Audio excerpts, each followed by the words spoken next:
KPCC പുനഃസംഘടനയ്ക്ക് ശേഷം DCC അടക്കമുള്ള താഴെത്തട്ടിലെ പ്രധാനപ്പെട്ട പോസ്റ്റുകളിലേക്കുള്ള പുനഃസംഘടനയ്ക്കുള്ള ചർച്ചകൾ ആരംഭിച്ചു എന്ന വാർത്ത കോൺഗ്രസിൽ നിന്ന് പുറത്തു വരുന്നുണ്ട്. അതിന് പിന്നാലെയാണ് ഇടുക്കി DCC അധ്യക്ഷനെ മാറ്റുന്നതുമായി ബന്ധപ്പെട്ടുകൊണ്ടുള്ള ചില ചർച്ചകൾ നടന്നത്. അതായത് നിലവിലുള്ള DCC അധ്യക്ഷന്മാരിൽ എറണാകുളം പോലെയുള്ള ചില പ്രധാനപ്പെട്ട ജില്ലകളിലെ DCC അധ്യക്ഷന്മാരെ നിലനിർത്തിക്കൊണ്ട് മറ്റുള്ളവരെ മാറ്റാമെന്ന തീരുമാനത്തിലേക്ക് കോൺഗ്രസ് എത്തി എന്നൊരു വാർത്ത വരുന്ന സാഹചര്യത്തിൽ ഇടുക്കിയിലെ DCC അധ്യക്ഷനെ മാറ്റണമെന്നൊരു ചർച്ച സജീവമായി നടക്കുകയും ചെയ്യുന്നുണ്ട്. പുനഃസംഘടനയിൽ CP മാത്യു DCC പ്രസിഡന്റ് പദവിയിൽ നിന്നും ഒഴിവാക്കപ്പെടും എന്നുറപ്പായതോടെ പുതിയ പ്രസിഡന്റിനു വേണ്ടിയുള്ള ചർച്ചകൾ സജീവമായി കഴിഞ്ഞിരിക്കുകയാണ്. പദവിക്കായി നേതാക്കളും ഗ്രൂപ്പുകളും കളം നിറഞ്ഞതോടെ നേതൃത്വവും ആശയക്കുഴപ്പത്തിലായി കഴിഞ്ഞിരിക്കുന്നു. പഴയ നേതാക്കളായ advocate S Ashokan, MN Gopi എന്നിവർക്ക് വേണ്ടി അതാത് ഗ്രൂപ്പുകൾ രംഗത്തെത്തിയിരിക്കുകയാണ്. പുതിയ പ്രസിഡന്റ് ക്രൈസ്തവ വിഭാഗത്തിൽ നിന്നാണെങ്കിൽ ജോയി വെട്ടിക്കുഴി, ബിജോ മാണി എന്നിവരുടെ പേരുകളാണ് സജീവമായി ഉയർന്നു കേൾക്കുന്നത്. അത്തരത്തിൽ പലരുടെയും പേരുകൾ ക്രമേണയുണ്ട്. അതേസമയം KPCC പുനഃസംഘടിപ്പിച്ച അതേ മാതൃകയിൽ പുതിയ നേതാക്കളെ പദവിയിലെത്തിക്കണമെന്ന അഭിപ്രായത്തിൽ പാർട്ടി മുൻതൂക്കം നൽകുന്നു. അത്തരം നീക്കങ്ങളിൽ അഡ്വക്കേറ്റ് സേനാപതി വേണുവിൻ്റെ പേരിനാണ് ഭൂരിപക്ഷ പിന്തുണ. യുവാക്കൾക്കാണ് പ്രാതിനിധ്യമെങ്കിൽ യൂത്ത് കോൺഗ്രസ് മുൻ ജില്ലാ പ്രസിഡന്റ് KS അരുണിന് കുറച്ചേറെ സാധ്യതയുണ്ട് എന്ന വാർത്തയും പുറത്തു വരുന്നുണ്ട്. പുനഃപ്രതിഷ്ഠകൾ വേണ്ട, ജില്ലാ നേതൃത്വങ്ങളിൽ DCC പുനഃസംഘടനയിൽ കണ്ടുപഴകിയ മുഖങ്ങളെ വേണ്ട, അവയെല്ലാം ഒഴിവാക്കി പുതിയ നേതൃത്വം വരണമെന്ന അഭിപ്രായത്തിനാണ് മുൻതൂക്കം.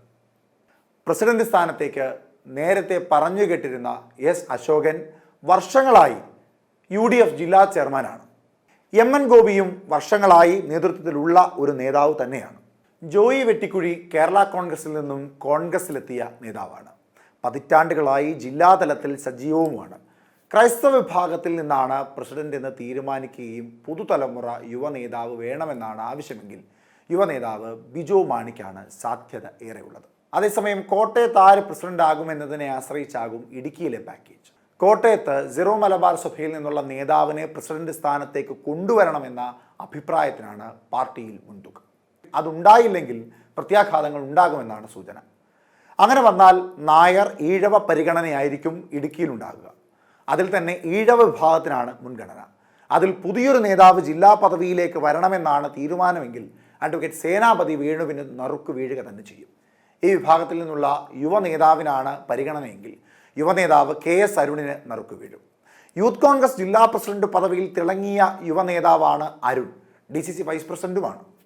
KPCC പുനഃസംഘടനയിൽ ചർച്ച ചെയ്യപ്പെട്ടതുപോലെ പ്രവർത്തകരെ ആവേശം കൊള്ളിക്കുന്ന പുതുതലമുറ നേതാക്കളെ നേതൃത്വത്തിലേക്ക് കൊണ്ടുവരണമെന്നാണ് ആവശ്യം.